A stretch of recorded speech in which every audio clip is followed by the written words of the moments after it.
que va faire Netanyahou.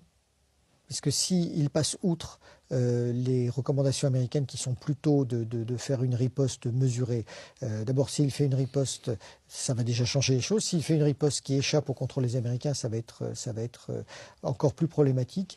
Et je dirais que finalement, le deuxième paramètre, enfin le premier c'est l'attitude de la Russie, celle de Netanyahou, le troisième c'est celle de l'Iran. L'Iran depuis maintenant plusieurs mois essaie de ne pas tomber dans le piège israélien.